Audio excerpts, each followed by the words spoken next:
নমস্কার, আমি অরিন্দম। আমার সাধারণ জীবনে আপনাদের স্বাগত জানাই। শীতকালে কোথাও একটা ঘুরতে যেতে মন চায়, তাই আমরা একদিনের সফরের জন্য বেছে নিলাম মায়াপুরকে। তাই খুব সকাল সকাল নৈহাটি স্টেশনে পৌঁছে গেলাম 7:10 কৃষ্ণনগর লোকাল ধরার উদ্দেশ্যে। গন্তব্য আমাদের এখন কৃষ্ণনগর। এবার কৃষ্ণনগরে নেমে টোটো ধরে এত সুন্দর পরিবেশ উপভোগ করতে করতে চললাম স্বরূপগঞ্জ হুলোর ঘাটের দিকে। দেখুন রাস্তাটা কি সুন্দর লাগছে।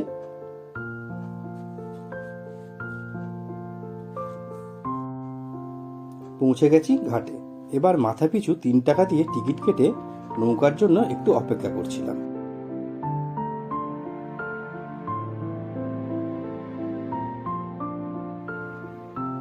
এবার উঠে পড়লাম নৌকাতে।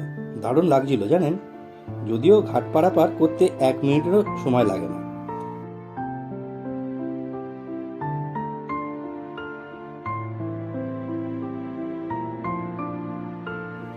চলুন এবার নামা যাক।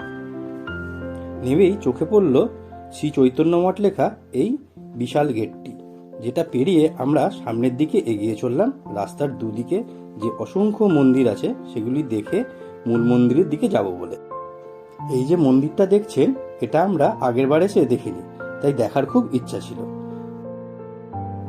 মন্দিরের সামনেটা দেখছেন কি নিখুঁত কারুকার্য করা, সামনে থেকে অপূর্ব লাগছে দেখতে।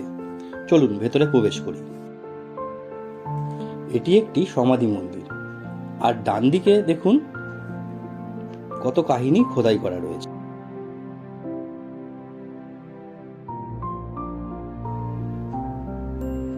এই কাঠের গেটটি দেখুন কি নিখুঁত কারুকার্য করা।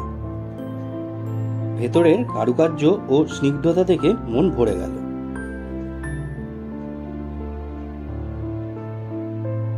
বাইরে দেখছি একটা ছোট বাগানও আছে। বাগানটি সুন্দর পরিপাটি করে সাজানো আছে।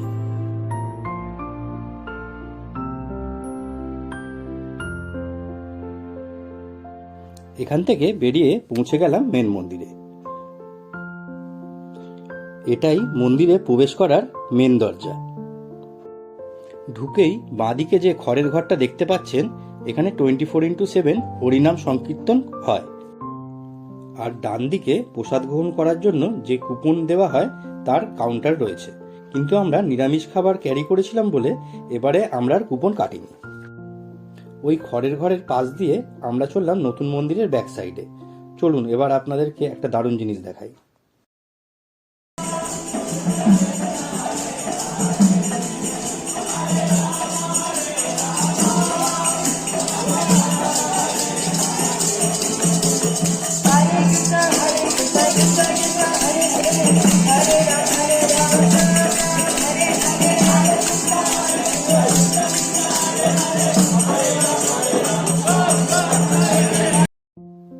এগুলো দেখে মন ভরে যায় বলেই আমরা প্রতি বছর একবার করে মায়াপুরে আসি।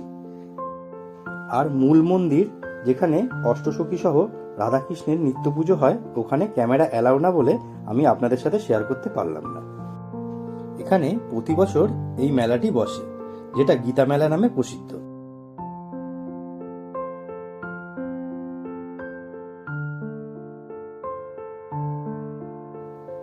দুটো মন্দির পাশাপাশি দেখতে কি অপূর্ব লাগছিল। ওই যে আকাশী কালারের মন্দিরটা দেখছেন, ওটা এখনো সম্পূর্ণ হয়নি বলে আমরা আর ভেতরে প্রবেশ করিনি। প্রতি বছর এখানে অসংখ্য মানুষ আসে। আর আগেই আপনাদের বললাম যে ক্যামেরা অ্যালাউ না বলে মন্দিরের ভেতরগুলো আপনাদের দেখাতে পারছি না। এটি একটি মায়াপুর ডিজিটাল থিয়েটার। শো টাইমটা আপনাদেরকে দেখিয়ে দিলাম। সারাদিন ঘুরে এবার খিদে পেয়ে গেছে, চলুন এবার খেয়ে নিই। আমরা এনেছিলাম পোলাও আর আলুর দম, আর শেষে ছিল পান। এটি একটি বিশ্রাম করার জায়গা, তাই বাড়ি থেকে যারা খাবার ক্যারি করছে তারা এখানে বসে খেতেও পারে, আবার বিশ্রাম করতে পারে। এবার চলুন গোশালার দিকে যাই। দেখুন রাস্তার দুধারের পরিবেশটা কি সুন্দর। পুরো রাস্তাতেই চোখে পড়ছে বড় বড় গাছ, আর ডান দিকে বেড়ার ঘর, আর বাঁ দিকে ছোট ছোট কটেজ। আপনারা চাইলে এই কটেজে থাকতেও পারেন। এখানে এলে আর বাড়ি ফিরে যেতে ইচ্ছে করে না। এত শান্ত স্নিগ্ধ পরিবেশ তো শহরে খুব একটা পাওয়া যায় না।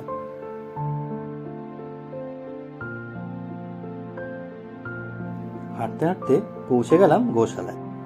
মন্দির থেকে 5 মিনিট হেঁটেই আমরা গোশালায় পৌঁছে গেলাম। এই গোশালায় যে সারি সারি গরু ষাঁড় থাকে সেটার যে ক্লিপিংস তুলেছিলাম সেটা আমার ফোন থেকে ডিলিট হয়ে গেছে, তাই আপনাদের সাথে আর শেয়ার করতে পারি।